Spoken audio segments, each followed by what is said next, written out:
अच्छा, क्या आपने कभी सोचा है कि हम इंसान आखिर अपनी शख्सियत और पहचान की बुनियाद किन चीज़ों पर रखते हैं? बहुत ही दिलचस्प सवाल है ना? आज के इस एक्सप्लेनर में हम एक बेहद ज़बरदस्त फ्रेमवर्क पर बात करने वाले हैं, जिसे माहिरीन तालीम मिस आमिना तालिब और मिस्टर ज़फ़र शाबीर खान ने तरतीब दिया है। आज हम एक्चुअली ये टेस्ट करेंगे कि लोग अपनी ज़िंदगी का जो मरकज़ बनाते हैं, वो अंदर से कितना खोखला या मजबूत होता है। आज हम जिन मेन टॉपिक्स को कवर करने वाले हैं, उनमें शामिल है लाइफ पैराडाइम्स को समझना, सोशल और रिलेशनशिप सेंटर्स, मटेरियल और एकेडमिक सेंटर्स, पेरेंटल अप्रूवल का जाल और आखिर में वो वाहिद हल जो वाकई वर्क करता है, यानी द प्रिंसिपल सेंटर्ड सॉल्यूशन। अब सबसे पहले ये समझना ज़रूरी है कि आखिर ये पैराडाइम होता क्या है। असल में ये वो चश्मा या लेंस है जिसके ज़रिए किसी को भी अपनी ज़िंदगी नज़र आती है। ज़िंदगी में सबसे ज़्यादा अहमियत किस चीज़ की है, सबसे ज़्यादा किस बारे में सोचा जाता है और जज्बात को कौन कंट्रोल कर रहा है। इन सवालों का जो भी जवाब निकलता है ना, वही दरअसल किसी इंसान की ज़िंदगी का आखिरी और असल मरकज़ यानी लाइफ सेंटर बन जाता है। तो चलिए शुरुआत करते हैं अपने पहले टॉपिक से और ज़िंदगी के इन पैराडाइम्स को थोड़ा और करीब से समझते हैं। आमतौर पर देखा जाए तो लोग इन 5 चीज़ों में से किसी एक को अपना मरकज़ बनाते हैं। दोस्त, पैसा या मादी अशिया, रूमानी रिश्ते, स्कूल की पढ़ाई या फिर वालदैन। अब गौर करने वाली बात यह है कि वैसे तो ये सब चीज़ें अपनी जगह बिल्कुल ठीक हैं, अच्छी चीज़ें हैं, लेकिन खतरा तब शुरू होता है जब हम इन्हें अपनी ज़िंदगी का टोटल सेंटर बना लेते हैं। क्यों? आइए आगे देखते हैं। अब आते हैं अपने दूसरे पॉइंट की तरफ, जो है सोशल और रिलेशनशिप सेंटर्स। देखें, दोस्ती यकीनन जिंदगी का एक बहुत ही खूबसूरत हिस्सा है, लेकिन जरा सोचिए, जब किसी इंसान की पूरी पहचान सिर्फ दोस्तों के इर्द गिर्द घूमने लगे तो क्या होता है? उनका अपना सुकून मुकम्मल तौर पर दूसरों के रवैये पर डिपेंड करने लगता है। और सच बात तो यह है कि दोस्त बदल सकते हैं, दूर जा सकते हैं, भूल सकते हैं, यहां तक कि उनका मूड भी तो चेंज हो सकता है ना। इंसानी नेचर बहुत अनप्रिडिक्टेबल है। अगर इस गैर यकीनी चीज पर शख्सियत की बुनियाद रख दी जाए तो स्टेबिलिटी तो वैसे ही खत्म हो गई। यहाँ एक बहुत ही इंपॉर्टेंट थॉट एक्सपेरिमेंट है। फर्ज करें अगर दोस्तों का वो ग्रुप अचानक दूर हो जाए या सोसाइटी में वो मकबूलियत ख़त्म हो जाए, तो फिर पीछे क्या बचता है? उस इंसान की शनाख्त का क्या होगा?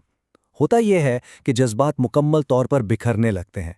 अकेलेपन और पीछे रह जाने का डर इतना हावी हो जाता है कि लोग अपने बुनियादी उसूलों तक पर समझौता करने लगते हैं। और ठीक यही मसला रोमानी रिश्तों को मरकज बनाने में भी होता है। एक पूरा इमोशनल रोलर कोस्टर शुरू हो जाता है। अगर पार्टनर ने कोई थोड़ा सा रूड कमेंट कर दिया या किसी और से बात कर ली तो पूरा दिन बर्बाद। ऐसा लगता है जैसे सब कुछ खत्म हो गया। सोचने की बात यह है कि इस पूरी सिचुएशन में एक इंसान की अपनी स्टेबिलिटी कहाँ गई?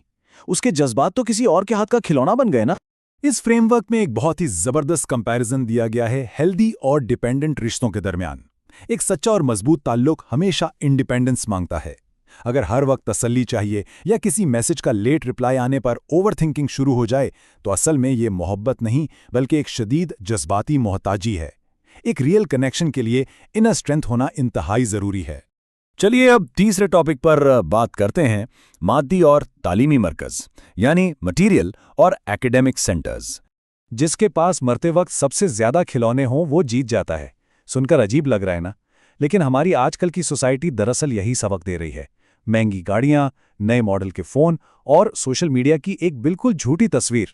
मॉडर्न दुनिया कंटिन्यूसली यही पुश करती है कि इन्हीं चीज़ों से एक इंसान की कीमत तय होती है। तो इसका आम जिंदगी में क्या रिजल्ट निकलता है?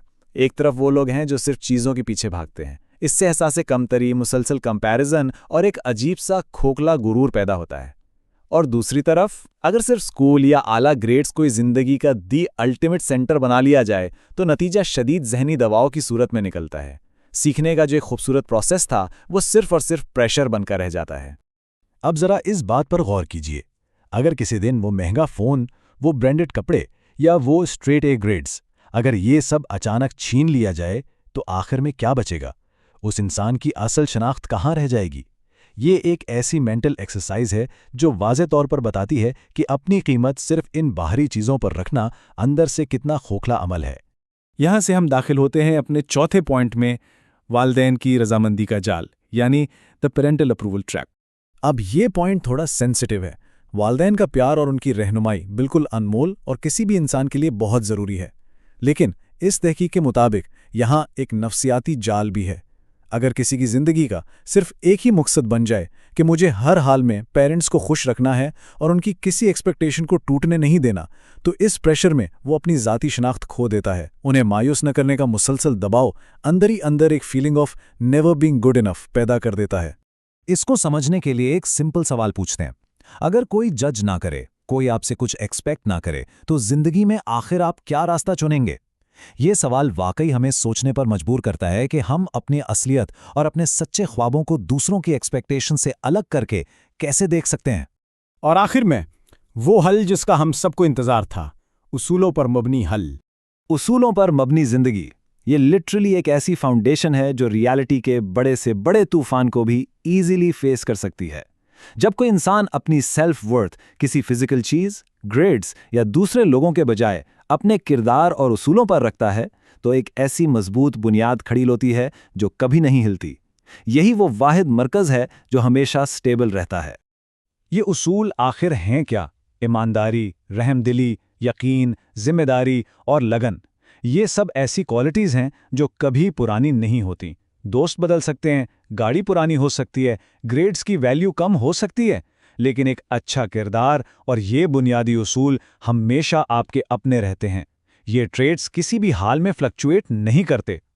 अगर बाकी तमाम अनस्टेबल सेंटर्स को इस प्रिंसिपल सेंटर्ड अप्रोच से कंपेयर किया जाए तो फ़र्क बिल्कुल क्लियर है। जहां पहले जज्बात हर पल बदलते थे और कॉन्स्टेंटली एक स्ट्रेस था, वहां अब ठहराव और इनर पीस है। कमज़ोर और डिपेंडेंट शनाख्त अब एक मजबूत और बैलेंस्ड लाइफ में बदल चुकी है। जब बुनियाद सिर्फ किरदार पर हो, तभी तो वाकई ज़हनी सुकून मिलता है। तो इस सब का प्रैक्टिकल हल क्या है? ये फ्रेमवर्क एक बड़ा पावरफुल साइकोलॉजिकल टूल देता है। एक वादा, मैं अपनी जिंदगी किसी अनस्टेबल चीज के बजाय इस मखसूस उसूल पर गुजारूंगा। जब कोई वाकई ये तय कर लेता है, एक्टिवली अपनी सोच का मरकज बदलता है, तब जाके एक हकीकी लाइफ चेंजिंग पैराडाइम शिफ्ट आता है। आज के इस एक्सप्लेनर को सोर्स मटेरियल की एक बहुत ही जबरदस्त और यादगार कोट पर खत्म करते हैं। दोस्त वक्त के साथ बदल जाते हैं, चीजें गायब हो जाती हैं, लोग अक्सर मायूस करते हैं और ग्रेड्स वक्त के साथ धुंधले हो जाते हैं, लेकिन उसूल हमेशा कायम रहते हैं। तो सोचिए जरूर, क्या हमारी जिंदगी की बुनियाद उस पर नहीं होनी चाहिए जो इस बदलती हुई दुनिया में कभी ना बदले? उम्मीद है कि ये तज्जिया इस कॉन्सेप्ट को डीपली समझने में मददगार साबित हुआ होगा। जल्द ही आपसे फिर मुलाकात होगी एक नए और दिलचस्प टॉपिक के साथ।